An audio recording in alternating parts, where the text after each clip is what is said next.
In overtime, Penn State is able to beat USC 33-30, come from behind down 2 touchdowns at half. This isn't just your average Penn State win.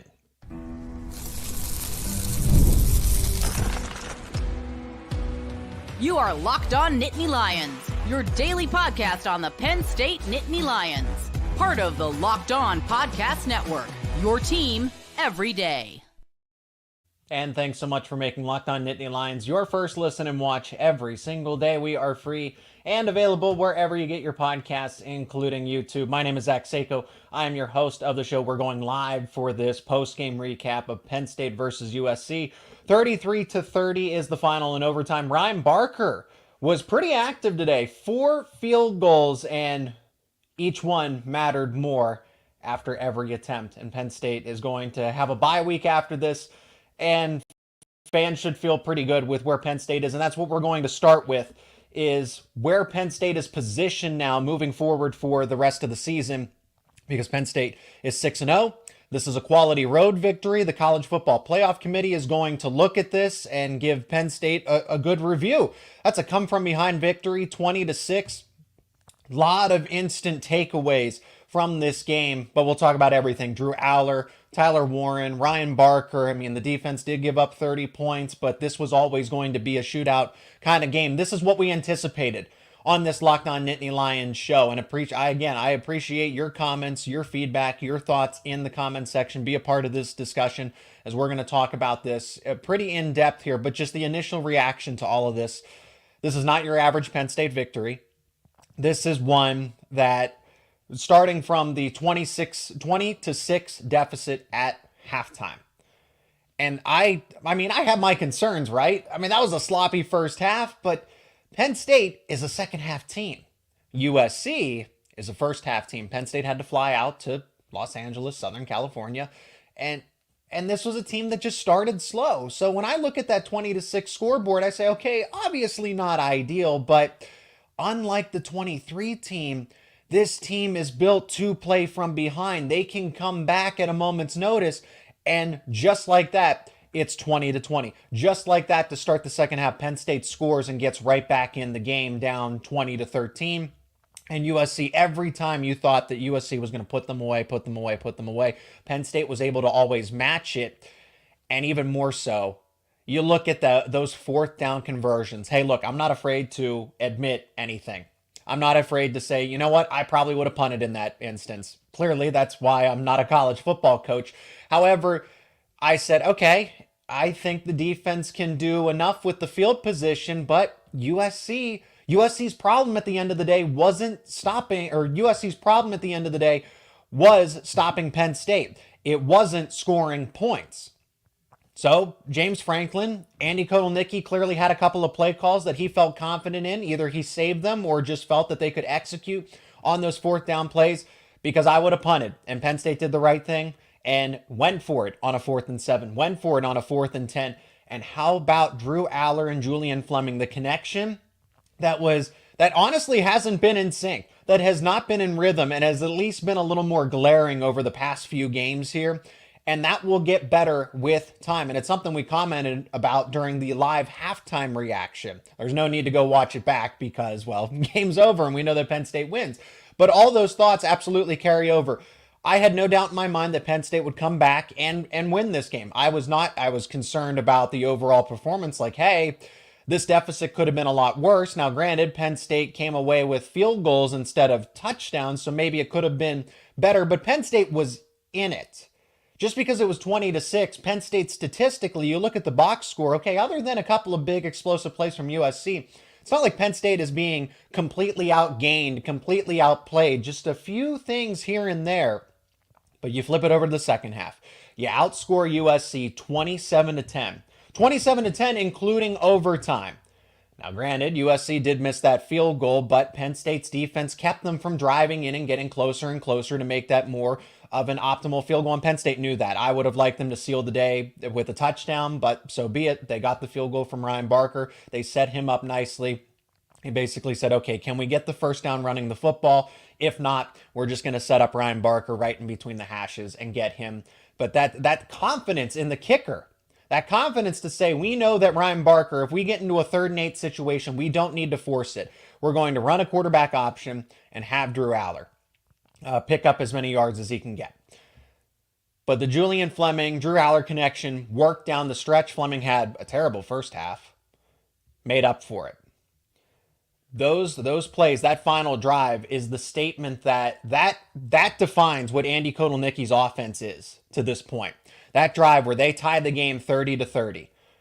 All of the other drives are impactful, they're meaningful, but that one, to see Drew Allar, who has not been in that situation yet to this point in his career, and that's crazy to think because Penn State has either been too far behind Ohio State, Michigan circa 2023, right? Penn State wasn't in a position to come up clutch. Drew Allar wasn't in a position to lead a comeback drive and either tie it or take the lead. Well, this was the first time that we've seen this young quarterback do that. And he responded accordingly. Multiple 4th down conversions, moving outside of the pocket, creating plays, stiff-arming defenders, things that we've seen all along, but not really when it matters a whole lot. I mean, yes, it matters, obviously. Any football game and every play matters, but not where it's extremely consequential. Drew, you make a mistake, you step up in the pocket, you dodge some defenders. Okay, now you got to complete a pass and find somebody downfield. And Allar did that not once, but twice, and was able to continue the drive down the field and then found Singleton for that game-tying touchdown. It wasn't perfect. I immediately get in a reaction. Oh, it was a sloppy game, but a win is a win. This is not just a win. This game was sloppy and it was supposed to be sloppy. It was absolutely supposed to be sloppy. What, is USC supposed to make this an easy game? This is in the Coliseum. This is their house. Their season's on the line. At least Penn State, if they were to lose this game, they get somewhat of a mulligan. Okay, you still have the Ohio State game. If you go 10-2, you're still in playoff position. But for Penn State, they flew across the country 6 hours. And then they win this game and outlast USC in overtime. They went to overtime. The defense looked gas. The offense was able to hold it together and come back from that 20-6 deficit. I am extremely impressed with how Penn State had done in this game in its entirety. Not only do you knock out USC of the college football playoff, I can't imagine going on a 9-3. Okay, you finish 9-3. I can't see USC being the 11th team. Maybe the committee thinks otherwise. But Penn State is in complete control of its own destiny. Big Ten title games is on the table. Penn State can absolutely be in the Big Ten title. We said that in the preseason, that Penn State on the outside looking in with Ohio State and Oregon, but is now better positioned to get into the Big Ten title game. It's not a guarantee, but it can happen. What also is something that's on the table is a first round bye. Okay, everyone's clamoring for that Penn State home game, playoff game, and for good reason, right? Penn State's preparing for it. The new stadium renovations are winterizing for Beaver Stadium, and there's this anticipation that Penn State is going to host a playoff game. But what if they don't because they end up going to the first round. They end up going to the first round bye. So I like what Penn State did today. It wasn't just your average win, and it was sloppy for a reason, because USC was going to make this a hard-fought, tough game. And there's a lot of positives to take away from what Drew Allar did in a clutch moment. Penn State being able to outlast USC on the road like that into overtime. Really, USC had most of the chips, and Penn State took them all back. Ground game wasn't perfect. Defense wasn't perfect. But they got the victory, and they got a really good victory. We'll get your reaction, your comments coming up here after a short timeout. Again, live post game to talk Penn State versus USC. 33-30 is the final. We'll talk about it more on the other side of this break.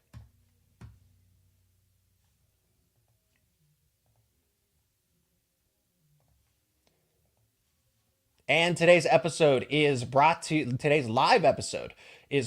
you by one of our new sponsors on the show, ZBiotics. ZBiotics pre-alcohol probiotic drink is the world's first genetically engineered probiotic. It was then invented by PhD scientists to tackle rough mornings after drinking. And here's how it works. When you drink, Alcohol gets converted into a toxic byproduct in the gut. It is this byproduct, not dehydration, that's to blame for your rough next day. Pre-alcohol produces an enzyme to break this byproduct down. Just remember to make ZBiotics your first drink of the night. Then drink responsibly and you'll feel your best tomorrow. Here's a step-by-step guide how to do it. Do it correctly. Drink pre-alcohol. For the best results, make pre-alcohol your first drink of the night. Then drink responsibly. Pace yourself, hydrate, get a good night's sleep. Have a plan. Step 3, enjoy tomorrow. You'll wake up feeling refreshed and ready to take on the day. Go to ZBiotics.com/LockedOnCollege to learn more and get 15% off your first order when you use Locked On College at checkout. ZBiotics is backed with 100% money back guarantee. So if you're unsatisfied for any reason, they'll refund you your money. No questions asked. Remember to head to ZBiotics.com/LockedOnCollege and use the code LockedOnCollege at checkout for 15% off your order. Again, that is ZBiotics. And today's episode is also brought to you by FanDuel. NFL fans, you can start the season off with a big return on FanDuel, America's #1 sportsbook. So when you get a hunch in the middle of the game, you can check out all the latest stats, view live play-by-play, and so much more on the same page where you place your bets. It's that convenient, it's that simple, and you'll get started with $200 in bonus bets guaranteed. That's right, guaranteed, and all you have to do is place your first $5 bet. It's all it takes is a $5 wager to get $200 in bonus bets guaranteed. Again, that is over at FanDuel.com. It's early. Penn State's got the bye week, so no lines yet. Penn State versus Wisconsin. I guess I can make a guess as what it would look like. I think Penn State would be a 2-touchdown favorite on the road against Wisconsin. Not entirely sure what that total would be, but Penn State matches up with Wisconsin well. I still think that is going to be a tougher game than anticipated because you're coming off of this big USC game. Wisconsin's clearly not having the season they anticipated, even though they just beat Rutgers. But that will be interesting when that spread is released from FanDuel. And of course, we'll have that on the show when it is released. Again, that's FanDuel to get $200 in bonus bets guaranteed. Place your first $5 wager over at FanDuel.com.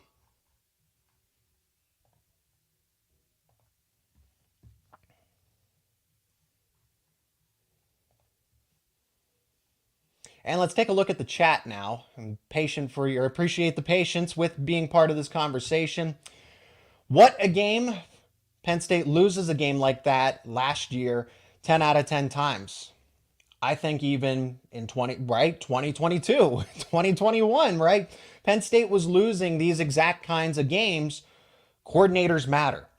Veteran experience from your quarterback matters. And I know they had that with Sean Clifford, but they were missing other elements that could keep them in the game. And Penn State playing very good complementary football to this point in time. The defense, it went both ways, right? Defense had made its stops, especially when the offense didn't do its job. A turnover into plus territory for USC. The defense going to give up a touchdown, right? No. They hold USC to a field goal. That's that complementary football. And then, the defense ends up surrendering 30 points in total. Penn State counters by scoring 33. It's that complementary football back and forth that the defense will make plays here and there. The offense will make its plays there, here and there, sustaining drives, capitalizing on turnovers. Those were the things that did not really exist, especially if we look at 2023. The defense was so talented, had a lot of depth, and was one of the best in the country. Seriously, top 5 in almost every single stat category that you could have found. But the offense did not help out the defense, and the defense could have looked even better. That was the top 5 defense across the board on its own. It felt like they were just playing football by themselves, and the offense, don't make a mistake. Now you have two groups that complement one another. Another signature win for Coach James Franklin and Penn State. Thank you for your comment, Michael. A signature victory. Look, everybody's going to look at the Ohio State-Michigan dilemma. And I think that Penn State, this is an important victory for a variety of reasons, especially for this season. But you look at the Illinois game, that's a top 20 matchup. I know Penn State's favored, by 17 points. They end up winning by 14. Is that not a big game? Are we just looking past some of those other ones that aren't big games? The problem isn't that James Franklin can't win the big one. I feel like we moved the field goal posts only, well, if you say Penn State can't beat Ohio State or at its prime, Michigan, because Michigan's obviously taken a bit of a step back here with Jim Harbaugh leaving, because Penn State wasn't having issues with Michigan up until Michigan had turned the corner for a program of the past 3 years. But Penn State was always playing second fiddle to a better team in the Big Ten. But you can't say that Penn State wasn't winning big games or wasn't beating the opponents that it was supposed to. Penn State has never had any issues with all of the games that they are supposed to win, except for a select, an Iowa here, a Michigan State there, and then obviously Ohio State, and then Michigan over the past 3 years. But all the other games, when Penn State's favored, they win. Some of those are big games, some of them not so much, right? Hopefully Tyler Warren does not get hurt.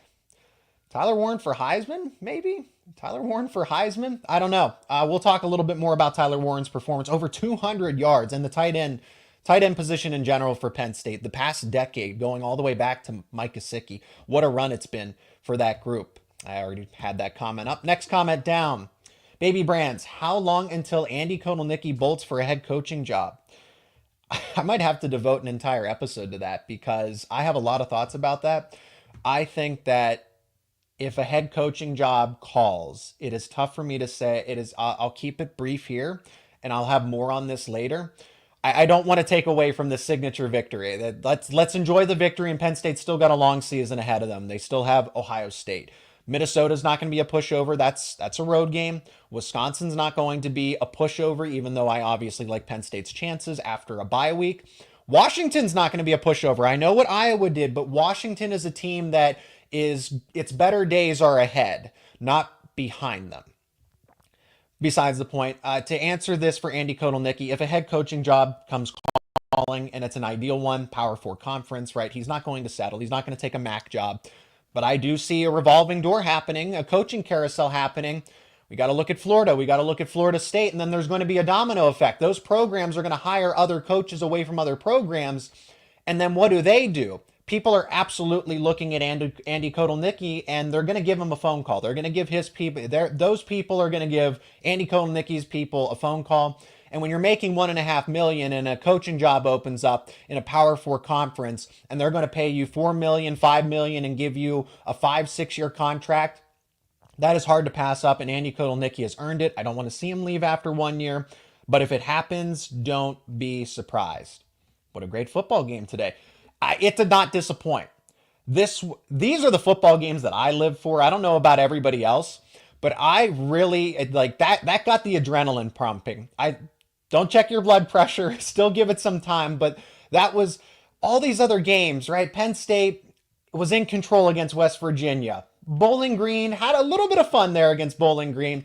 But Penn State was always in control. Same thing with Illinois. Like, I never looked at that game and said, oh, Illinois is going to put Penn State on upset alert, even though it was close. No. This one, you didn't know. You were on the edge of your seat. Like, who's going to make the next big play? Who's going to make the big mistake that cost them this game?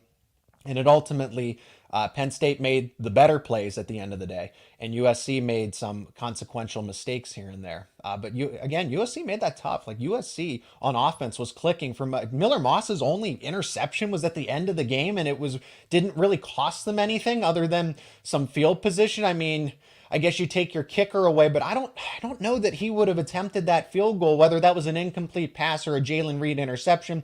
But bottom line, it takes it out of USC's hands, and at least maybe gave Penn State some momentum into overtime. But that was Miller Moss's only interception. And Abdul Carter and Denai Dennis-Sutton did not have a great day. Watching Penn State football is bad for my heart. But it was a lot of fun. You can't say that it wasn't fun. Penn State went to USC and stole their girlfriend. USC...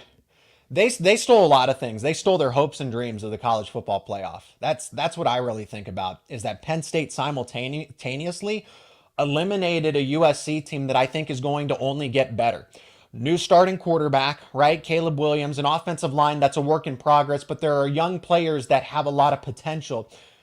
Redshirt freshmen, redshirt sophomores, right, that are former 4 stars. Some of them are 5 stars. New defensive coordinator.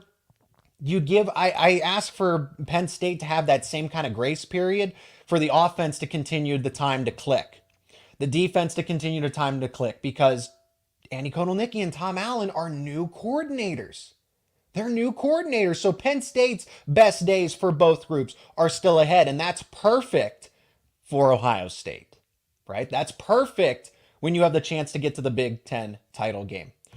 New era for Penn State football. Bring on Ohio State.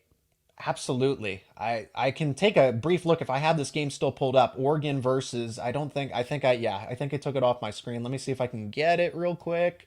But that's 14-12, and I think Oregon just scored, so they'll either go for 2 or kick. They'll probably go for 2 because that's Dan Lanning's thing. So if it's 14-12, 14-14, Oregon, Ohio State, like that's another game to keep an eye on. Watch that and get an understanding of both those teams, because what if Penn State beats Ohio State and then meets Oregon in the Big Ten championship? I know that's very presumptuous of me, but it's not like it's impossible. It's definitely a possibility. Do you think even the coaches thought that Tyler Warren would have 17 touches in this game on Friday? Probably. I think they probably schemed something, because there's kind of a domino effect. So Nicholas Singleton obviously wasn't 100%. That factors into it. So the ground game that I thought Penn State was going to utilize more and more and more down the stretch to really at least neutralize things, because the defense was tired. And they could have broken, and fortunately, they had some plays, right? They made some plays, and they had some plays go their way. Miller Moss, some errant throws, but guys were open. But that's the pressure, right? It's all complementary. Defensive line did enough because the secondary didn't cover long enough on certain plays, and then vice versa. Hey, defensive line doesn't get home, and a guy like somebody who really stepped up today, Zion Tracy, had a big day as a backup rotational corner. I thought Elliott Washington had a really good day. Those guys made plays on the football when you at least expected to, when the defensive line didn't get home, because I was honestly disappointed with the play of Abdul Carter and Denai Dennis Sutton. I thought they would have a great day. Lincoln Riley schemed them out of the game. They made select plays here and there, but they weren't overly dominant. USC was very aware of what had happened. Signature win, very much so. Very much so a signature win. Best offensive coordinator and tight end in America. Andy Kotelnicki is definitely in line for the Broyles Award. For Tyler Warren, there's no debate. There's no debate anymore if Tyler Warren's the best tight end in the country, and then where he's going to get taken in next year's NFL draft. He is easily the first tight end off of the board. Brock Bowers, a different kind of player, but Tyler Warren's kind of starting to close the gap on that evaluation. If Brock Bowers is kind of the measuring stick for a tight end going into the NFL draft, because tight ends aren't routinely, Kyle Pitts, different story, but you don't see tight ends routinely taken in the first round, let alone early in the first round. I wonder if Tyler Warren kind of starts to push his way into that conversation of it's not only he's the best tight end in this class, does he get selected with a top 20 pick, right? I think he's starting to push that conversation a little further. Nicholas Singleton is still recovering, I think. It seems very apparent. I don't think he's 100%. Bye week couldn't have come at a better time, honestly. Could have come at a better time. It really over, and I'll get back to the comments here. Let's talk about Drew Allar, Tyler Warren, and this offense in general. I think the offense still has a lot going for it, and will be better down the stretch, which is crazy to think. So they've already shown signs of optimism. They've shown signs that, hey, the days of Mike Yurcich are gone. Andy Kotelnicki's system is being picked up on. It's well received, and for the most part, it's being executed. I can't say to perfection, but it's being executed a lot better than most systems would be. They're only 6 games into this, and they continue to put up, other than UCLA, they have put up 30 plus points in all of these other games. And Illinois, excuse me. They only scored 21 against Illinois, and they should have scored more than 30 against UCLA. But the offense is doing the things that it couldn't do a season ago, and that was bail out the defense when it needed it most. These 10-play drives, the ability to run the football, chew clock, and then punch it in the red zone versus and then be able to do the flip of it, score in a matter of seconds. Okay, the game-tying drive against USC to score in 20 seconds against West Virginia. That would have never happened with last year's group. And I think that's what the impressive part of it is that Penn State's offense, doesn't have an identity. It can be whatever it wants to be. It can be this high-flying offense that needs to score as many points as possible. It can be the offense that, hey, we're getting into a rock fight with an Illinois, and we'll run the football 50, 60 times if we need to. Nicholas Singleton, Katron Allen. It'd be nice to have Cam Wallace in the fold. That injury.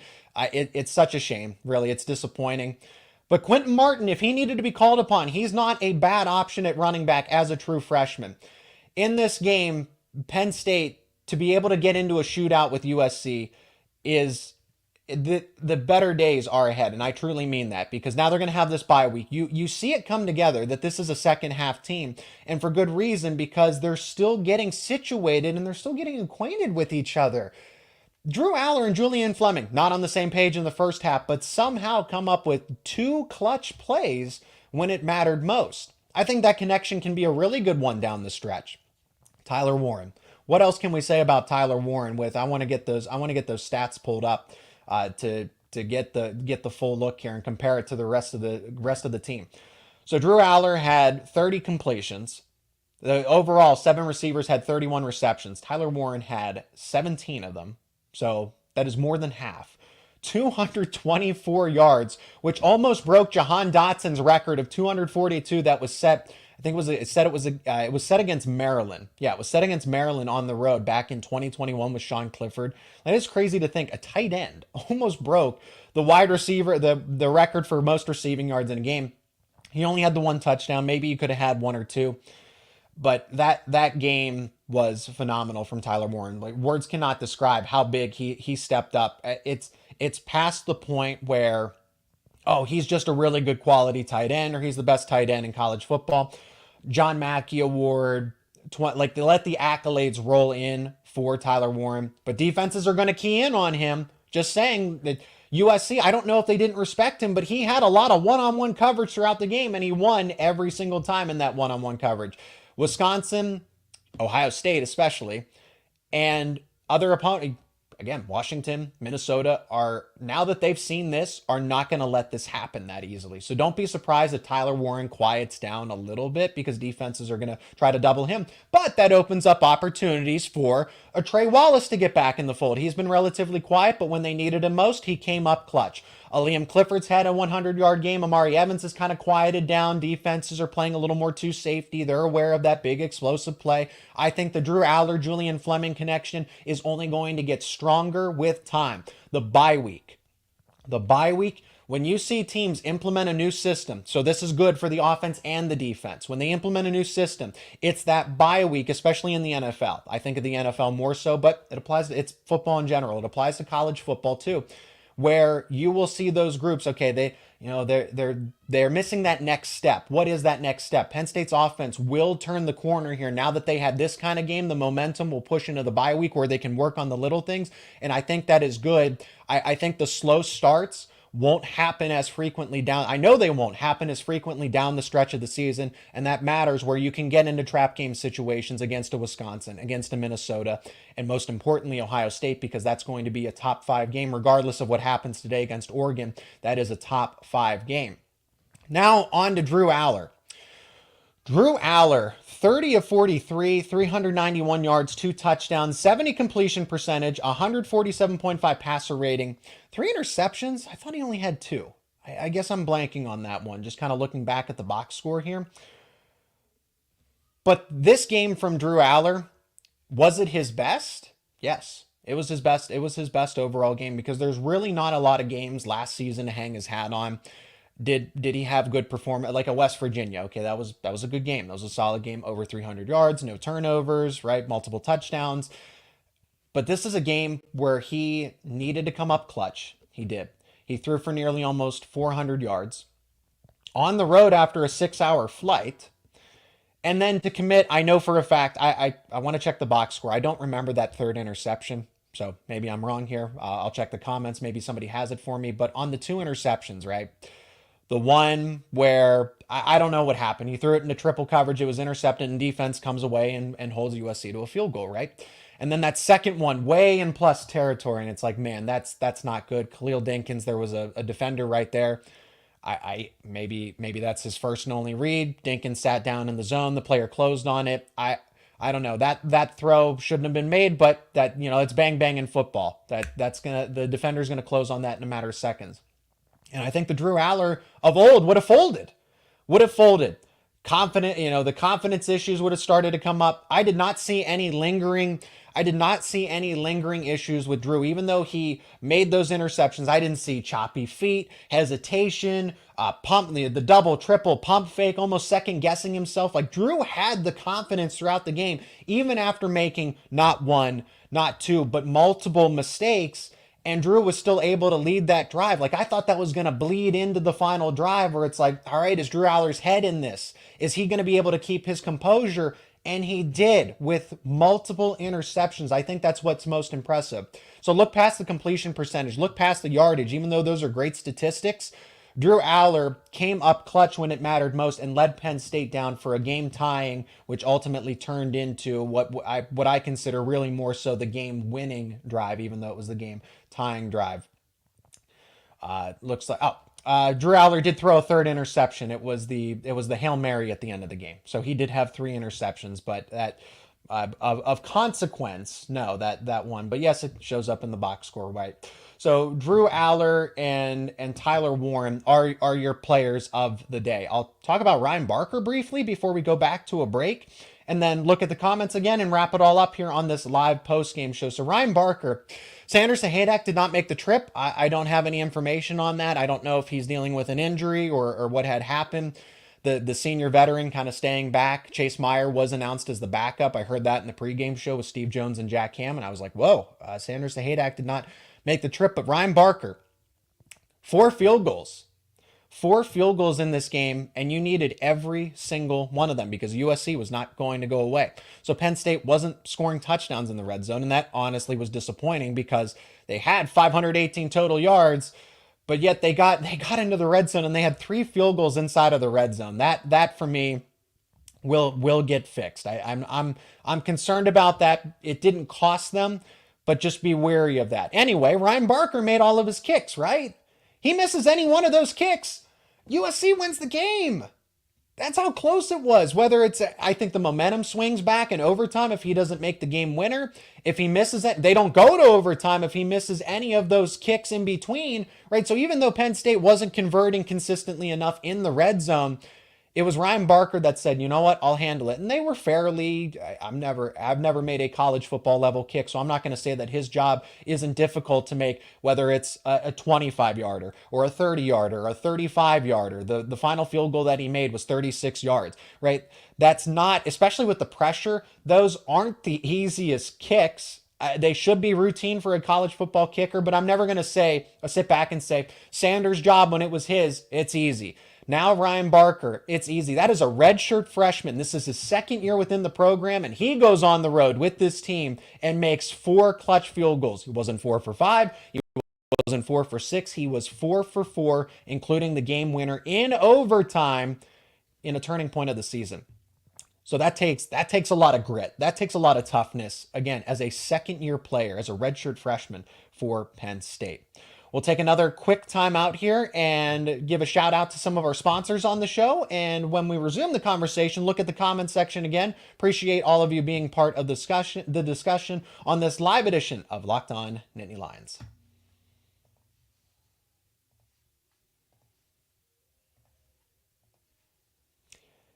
And today's episode is also brought to you by Robinhood Gold. With Robinhood Gold, you don't need a silver spoon to eat up the financial favors of the 1%. Robinhood Gold allows others to get the rates and perks usually reserved for the high society. Now, the resourceful individual with Robinhood Gold can earn a very liberal rate of 4.5% APY on uninvested cash, receive unlimited 1% deposit bonuses, and be rewarded with a handsome 3% retirement boost on an IRA account. Robinhood Gold provides the privileges of a high net worth for any net worth. These generous benefits are now available for only $5 per month. The new gold standard is here with Robinhood Gold. Sign up at Robinhood.com/gold. Terms apply. For product-specific disclosures, visit Robinhood.com/gold. Investing involves risk. Rate may change. Gold membership is offered by Robinhood Gold, LLC. And today's live episode is also brought to you by Home Field. College football is here. It's back in full swing. We all know that. We saw it on full display today, and it's only going to get better. The conference realignment and everything is so exciting.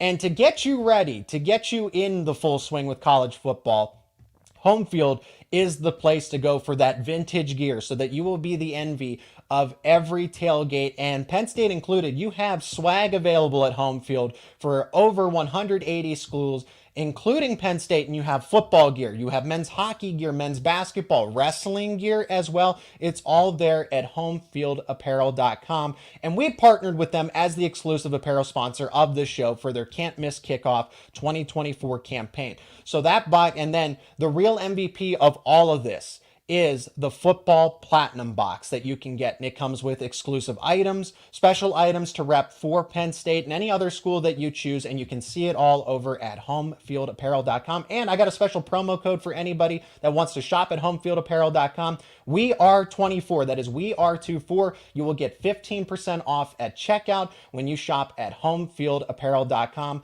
Let's make this season unforgettable.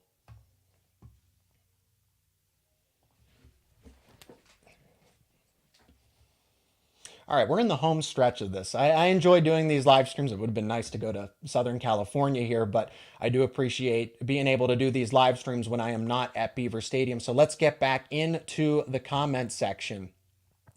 I see some people, I'm trying to catch up on where I left off in the middle of it.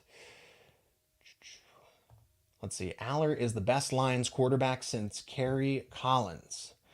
Probably overall, right? Michael Robinson had that magical season in 2005. Sean Clifford obviously holds all of the statistics. Trace McSorley. Trace McSorley is an easy one that comes to mind. I feel like like all the recent quarterbacks over the years, Michael Robinson included, but within this decade, right? Christian Hackenberg did a lot of things that kept the program together in a pretty dark, abysmal time, right? For unspecified reasons. But Christian Hackenberg, even though didn't light it up statistically, like he could have left, he could have decommitted, and he did a lot of things. Then where Christian Hackenberg walked, Trace McSorley was able to take everything and run with it. So Drew Allar, to say he becomes one of the best, how he becomes the best quarterback in Penn State history, or one of them, win a college football playoff, win a championship, because that's where Kerry Collins and Todd Blackledge kind of stand alone in all these conversations as the best quarterbacks, because they quarterbacked 12-0 teams. Like Trace McSorley didn't do that, even though he has all the statistics. Sean Clifford has all the statistics. They have all the accolades. They can't say, well, I led a 12-0 team. We won a playoff game. We made it to the championship. We won the championship. We were a national, and they can't even say that they were national champion contenders. So that's how Drew Allar cements himself in those same conversations as a Todd Blackledge, as a Kerry Collins. But Drew Allar, talking about him as maybe an overall prospect, I think is interesting. I think he's a first-round quarterback, and it's a matter of where. I think he goes within the top 10. And I made a comment because Penn State football's X account had posted a picture of him in an empty SoFi Stadium. And I'm looking at this and I'm thinking, this can be a really cool before and after if he gets selected by the Los Angeles Rams. And those are one of the four teams that I said, okay, if anybody's in the market for a quarterback, I'm thinking the Los Angeles Rams, I'm thinking the New Orleans Saints, I'm thinking the Las Vegas Raiders.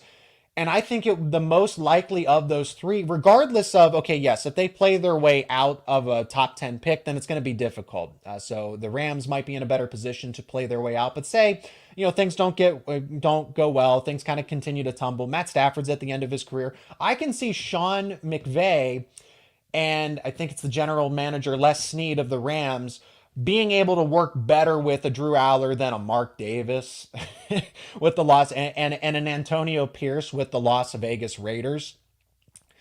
I've said Mark Davis seems really invested in the idea of Shedeur Sanders, but I see a Sean McVay that eats, sleeps, and breathes football. Drew Allar does the same thing. Right? As a coach, if Sean McVay's still there, because I know he's been rumored, I don't want to get down too much that rabbit trail there, but I like the idea of a Sean McVay and a Drew Allar coach-quarterback relationship. I think that would be very beneficial for for both parties at the end of the day. But Drew Allar, if you think he's coming back after this season, Drew Allar continues to play his way into like a higher NFL draft pick. He was going to get drafted next season.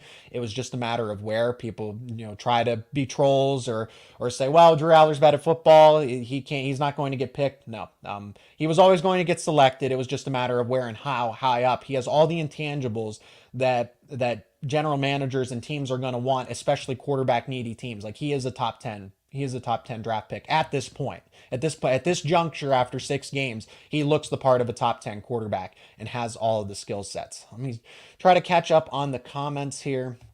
Let's see. Okay, Gary Jacobs. A win is a win, but the pass rush and the secondary aren't going to be able to compete well with Ohio State. So the Ohio State matchup is interesting. The one I will look at the most, I wasn't impressed with the pass rush today. I think Lincoln Riley did a lot of things well, scheming, because Woody Marks, the tight end, all these different motions and jet sweep, right? You do that to offset the pass rush. So that was a testament to Lincoln Riley. It's not big. I thought Deni Dennis Sutton didn't have his best game. I was really disappointed with Deni Dennis Sutton. To extend it, Tony Rojas, I don't think either of those players had a really good game. Abdul Carter made select plays, could have had that interception, but he didn't have a bad game. I thought he had a good game overall. Those two players particularly. Deni Dennis Sutton didn't feel like it was his best day, but they got the win, right? The secondary can't cover forever. Those are good USC wide receivers. I'm interested to see the Pro Football Focus metrics, the analytics, because we'll get a better idea. If you can't cover for 5, 6, 7 seconds, like at times Miller Moss had a lot of time to throw the football, and Jalen Kimber or an AJ Harris or Zion Tracy and Elliott Washington were making plays on the football. Jalen Reed had an interception. Zach Wheatley was making open field plays. So if I had to like pinpoint and say, okay, who had the lesser performance against USC, it would definitely be the pass rush. The secondary covered for as long as it could at times. And the run defense giving up those explosive plays. Like I said, the front seven did not have a good game against a USC team that's questionable up front. As far as Ohio State goes, so why not? Let's look ahead. Ohio State, look at that matchup against Penn State's offensive line. Penn State's offensive line did well today, did good. I didn't see anything egregious. I thought this, and once I look at the analytics to kind of confirm it, this might be their best game overall. However, USC's front seven, particularly the defensive line, is not all that great. And they have some injuries. They have some bumps and bruises. I think Lucas left the game. Anthony Lucas is their best overall defensive lineman and arguably their best overall defender at this point.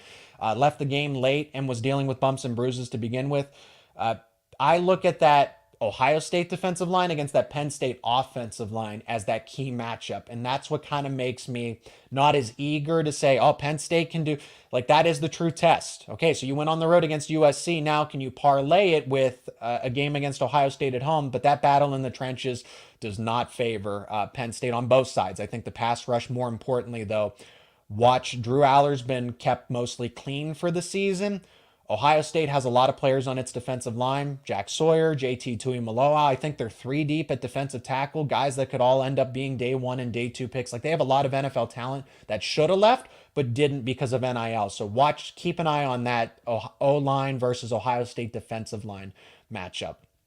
Let's see what other comment. Bruce agrees. Trace was pretty good too. Yeah, I think recency bias, Trace McSorley is the best overall quarterback. Like I said, Penn State quarterbacks have those signature moments or signature seasons that make them unique in Penn State history. That's why I don't write off Christian Hackenberg, because he did so many other things in so many other ways for the Penn State program, right? They all contributed something of significance, whether it was records or, Trace McSorley in the Big Ten championship, those kinds of things.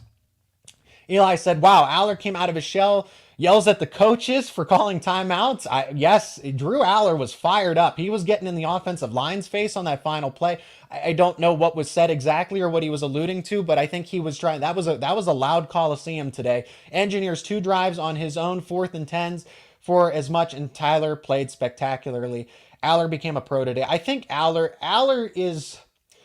has the pro talent, but does he have the professional personality? Because the NFL is going to eat you alive if you come in with a soft personality, shaky confidence, right? Drew Allar, his talent is not the issue. It's and the way he studies the game. So he has 2 out of the 3 things. He processes the game very well. He plays the game very well. But up here, I'm on. People will listen back on this on the audio. I'm pointing to my cranium here. Drew Allar needs to have that confidence, that self reassurance that mistakes are going to happen, mistakes are okay. That's what he's missing. So yeah, summed up perfectly that he came out of his shell. Phones don't work at Beaver Stadium and the airport was too small. Yeah, it was the reason this game was so close was because Penn State had to take a bus 90 minutes to Harrisburg.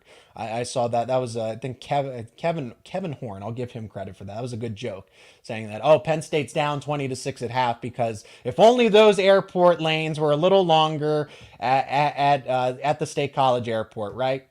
Kevin, welcome to the live show. Kevin says Julian Fleming after the drop stepped up huge. Drew Allar last year after picks like that would have checked down, been scared to thread the needle, and he showed huge confidence in his ability. Kevin, I don't think I could have said it better than myself. And keep an eye on that Julian Fleming Drew Allar connection. It was Tyler Warren today. But eventually, defenses are going to catch on. Defenses are going to look at that and say, all right, we got to double Tyler Warren. A linebacker, a safety is not good enough. We got to put 2 guys on him, maybe drop a defensive end underneath in this kind of bracket coverage, or have a safety, have a man on him, and then a safety over the top. Like Tyler Warren, this game is not going to go unnoticed. And if you think Tyler Warren's going to have 17 catches for almost 220 yards again, I hate to say that it's not going to happen. It's going to be up to a Trey Wallace. It's going to be up to Amari Evans, Liam Clifford, Julian Fleming, and hopefully they can get Caden Saunders back. Again, Caden Saunders was missing. He's dealing with a lower body injury. I saw him after I was on the field and I saw him after the UCLA game and he had a boot on his foot. I don't know the timeline. I don't even want to begin. I can't even begin to understand the timeline here. But if they can get Caden Saunders back, then they got the full group, like the band's all together. And this is great with the offense continuing to trend in the right direction. You have the bye week, so everybody can get healthy. And then, that Wisconsin game, right? You got to be able to stay the course because Wisconsin's going to get physical. That's another road game, even with the bye week, right? You got to fly out to LA, fly back. You have the bye week, and then you got to, I imagine they fly to Camp Randall. They're going to fly to Wisconsin, right? That's back-to-back road trips. I'd rather Penn State play Ohio State first and then go on the road to Wisconsin if in a perfect world. Will Drew Allar be going into the draft this year? And if so, what is his current draft projection? So I am not a draft expert, just watching the games and watching them play by play and going to the games in person. Drew Allar has always had the profile. He's got the build, right? He's 6'4", almost 240 pounds. He moves well. He reads the game and processes it very well. He has all of the traits of a first-round quarterback to me, but I am not a draft expert. As far as where people project him, this quarterback group is pretty good for the 2025 class. I don't think I'm going to be able to name everyone, but I think of a Quinn Ewers, a Shedeur Sanders, Drew Allar. I don't think Drew Allar is going to be the clear-cut number 1 prospect to every single franchise, but I would not be surprised if select franchises have Drew Allar as their top overall quarterback prospect. It depends what teams want. Some people might, and Shedeur Sanders and Drew Allar, similar, like they're quarterbacks that can move. They're not run-first quarterbacks, but they're 6'3", 6'4". They have a pretty good build. They play mistake-free football. Sans today, right? Drew Allar doesn't throw interceptions very often. But if Sanders and Allar, if you're looking for that really true pro style quarterback, and they've shown that, then franchises are gonna want that. So Drew Allar, in my opinion, and he'll be moving up draft boards for sure, especially after this game. They're not going to look at the 3 interceptions and say, how dare he? They're going to look at that final drive and some of those other drives fresh out of the halftime break. Those are the things that scouts are looking at. How does he respond after a mistake? Comments have been great. Discussions have been great. Kotelnicki will throw the kitchen sink at Ohio State, and sadly, if they win, he very well may get a head coaching job. I think, honestly, unless this offense, which it won't, the offense is only going to get better. Kotelnicki's going to get head coaching offers. It just depends. It's a matter of I would say right now that he's going to leave after one season. That's what I say. Why does it take Tom Allen until halftime to make adjustments? All the staff they have now, no need for that. Right? USC is going to make Penn State's day difficult. They're not going to just say, "Oh, well, let's have Tom Allen and his defense get off to a hot start." They faced fairly different teams throughout, like a ground and pound West Virginia team, a team that's going to run the football consistently, a physical Illinois team, right? This is the first team that's really been that spread offense. They have 4 or 5 different wide receivers that they can go to, the best running back. USC was never going to make it easy, and the most competent, most talented quarterback they've faced to this point. And I thought the defense on the road for holding USC to 30 points is pretty impressive. And then the way that they had to fend them off, that interception returned all the way into plus territory. Penn State's defense, the way it was gassed at the end of the first half, that should have been a 20. The times that they held USC to field goals was impressive. They should have given up more points, and they didn't. So the fact that it was capped at 30, I think Tom Allen's group deserves a lot of credit. And it's the same thing. The offense makes second half adjustments as well. So the defense, everybody's going to scrutinize the defense and say, oh, they don't play well in the first half. They only make second half adjustments, and better late than never, right? It works. But for Tom Allen's making the same adjustments that Andy Kotelnicki's doing, and it's complementary. The defense is going to help the offense is going to help the defense, and all around the groups look better. They outscored USC for the remainder of the game, 27-10. There is no reason that USC should have had 10 points for the remainder of the game, but they did. That's how good, that's how elite this Penn State team is. Good show today. Thank you, David. I really appreciate all of your comments. John Schaefer should also be mentioned in this conversation as a great Penn State quarterback. He only lost one game and won a national championship. Michael, thank you for contributing that. Allar's interceptions make him 5th in the Big Ten now in total interceptions thrown this year. Needs cleaned up. Again, he had that, I don't want to call it a garbage time interception, and that's the first thing that came to mind there, but the Hail Mary at the end of the game, at the end of regulation, that's counted as an interception. The tip ball, I feel like Khalil Dinkins should, maybe he should have caught that. The defender got there, made a good play. Hey, Allar's interceptions didn't cost them. The only thing that I think would have costed them, and this is what I would have harped on, I would have talked about the interceptions if Penn State had lost this game. But the differentiating factor for me was, if anything that needs to be cleaned up, you got to get Nicholas Singleton as healthy as possible. They played it perfectly. Jalen Sider and James Franklin and Andy Kotelnicki coordinated this perfect to have this effective balance to where Nicholas Singleton is not 100%, but he was available at the end of the game when they needed him most, and he made impact plays even though something's wrong. Something's not right with him. Bye week helps. The differentiating factor, Penn State was going to lose this game. What was going to tick me off and make this analysis a little more rough was the fact that they got inside the 10, 3 different times, and they came away with 2 field goals. They were right there at this game could have been out of reach more so. Thank goodness, kudos to Ryan Barker for sinking all 4 of his field goals. Granted, easier than you would expect, easier for a college football kicker. However, you got to convert those and turn those into touchdowns. That gives USC confidence, because USC's problem isn't scoring the football, it's preventing points. And that's why it was a 33-30 result here. So if I'm Penn State, is that an offensive line thing? Is that a play calling thing? Is that we don't have Singleton available, and he's technically the power back. He weighs more than Katron Allen. If you didn't know, well, now you know. At 226 compared to 220, Nicholas Singleton is that valuable. Scored the game tying touchdown there, and that when I look at that, that's the biggest thing that I take away. Like, okay, if I'm going to criticize and harp on something for Penn State, what did they do today? They did not convert enough in the red zone. I'm glad they got their field goals. That paid dividends and ultimately won them the game. However, when you get that close against a USC defense that is not good up front, they are not good at stopping, ground and pound, and getting physical in between close quarters.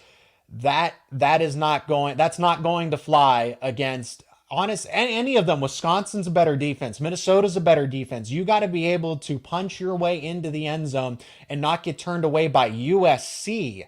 not get turned away by USC. So that is the thing. That goal line offense needs to be a little sharper down the stretch. That's my biggest criticism of the day. I thought the defense did enough. The offense did more than enough when they made its corrections. Offense only had 6 points. We talk about Tom Allen making second half adjustments.